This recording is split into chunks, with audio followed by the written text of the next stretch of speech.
जब ध्रुव ने खींची प्राणवायु दादा तो वायु रुकी तिरलोकों में, वायु रुकी तिरलोकों में, ब्रह्मांड हिला कोहराम मचा दम घुटने लगी प्राणियों की।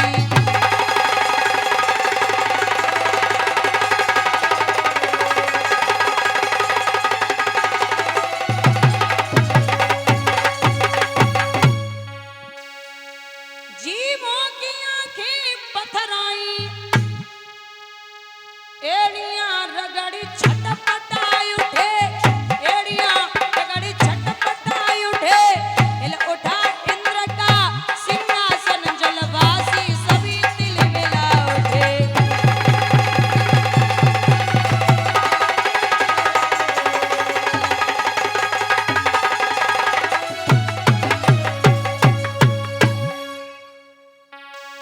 चौदह लोक 49 पवन, आठों बस पृथ्वी कांपी उठी, आठों बस पृथ्वी कांपी उठी, शशि सूर्य हिले तिरलोकों में, चंद्र पे लालिमा छाने लगी।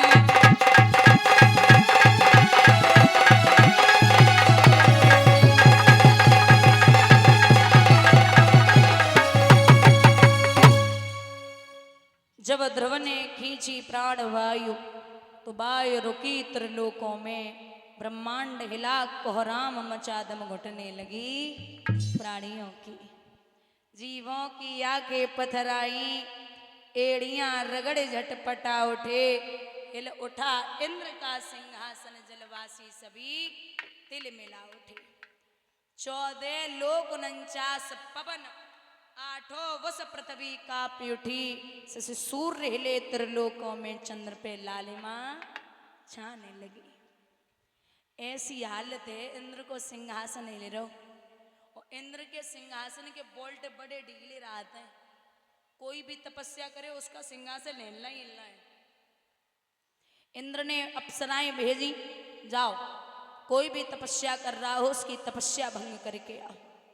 अप्सराएं कोई बिल्ली बनके, कोई सर्प बनके, कोई कांतर बिच्छू बनके ध्रुव को डराए रही, लेकिन आप पलक खोलने की तो छोड़ो, डिगायु तक न रहे।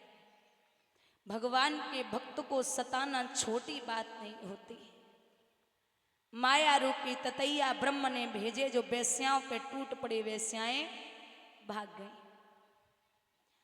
क्योंकि भगवान कहते कि मैं इतना बड़ा प्रेमी हूं भक्त के लिए, जहां प्रेम होता है वहां नेम नहीं होता, और जहां नेम होता है वहां प्रेम नहीं होता।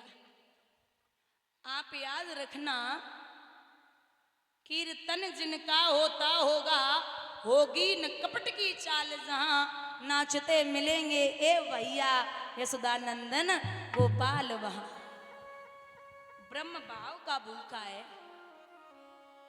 एक महाभारत से प्रसंग आता है कि एक समय दुर्योधन ने भगवान का निमंत्रण किया, हमारे यहाँ भोजन कर लेना। आप इतने लोग बैठे हो, निवेदन है आप भोजन किसी के यहाँ 2 ही शर्तों पे करें।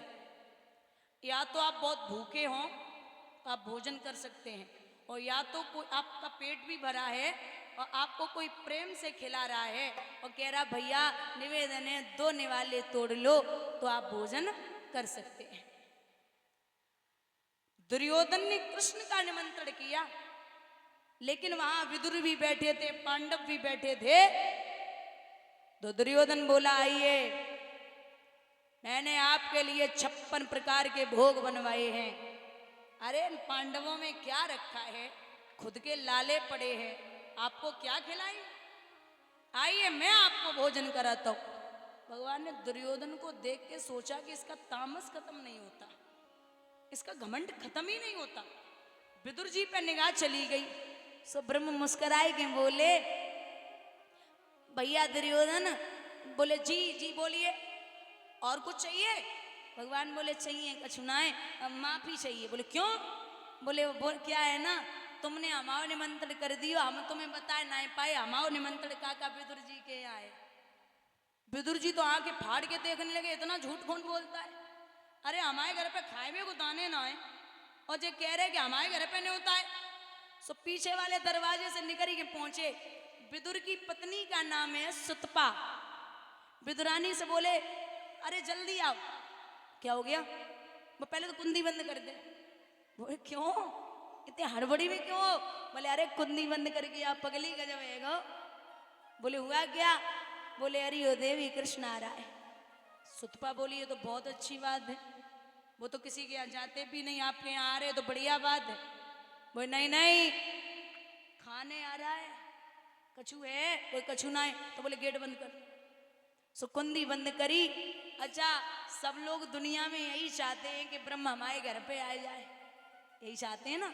लेकिन दोनों भजन करवे को बैठ गए आंगन में, आसन डारे के और माला उठाई और का बोले कि भजन करें भीतर बाबा भाई, भजन करें भीतर बाबा भाई।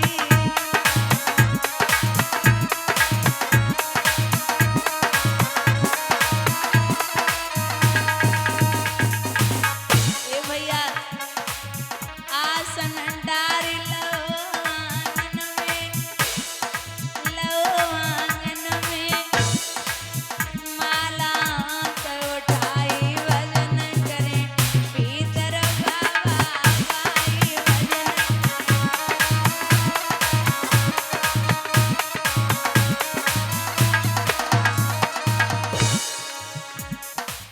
माला घूम रही दो उनकी, रही दो उनकी आवे ना अधुराई, भजन करें भीतर बाबा भाई, भजन करें।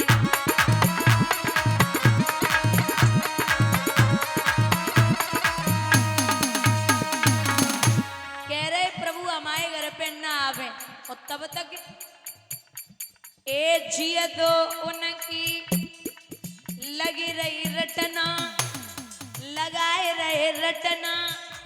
तो लोग कुंदी आई बजाई, भजन करें भीतर बाबा भाई, भजन करें।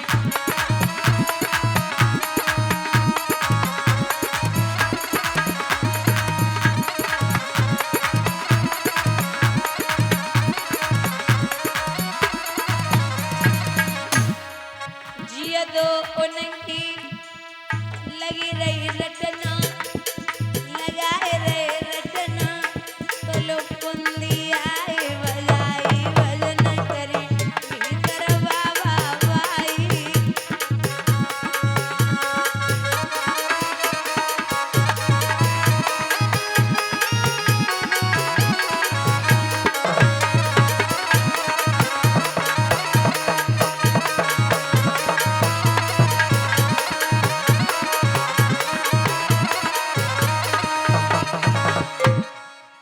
खोलो दरवाजे।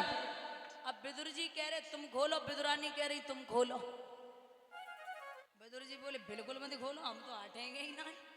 सो विदुर जी तो निकल गए। अब विदुरानी बोली कि हम जाए रहे।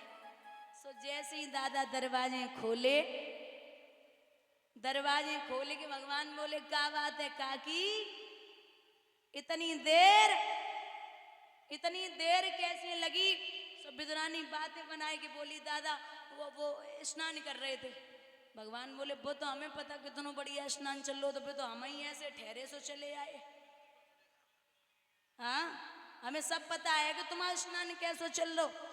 भूख लगी काकी कछु दे दो। केले रखे हुए थे परीक्षित ने।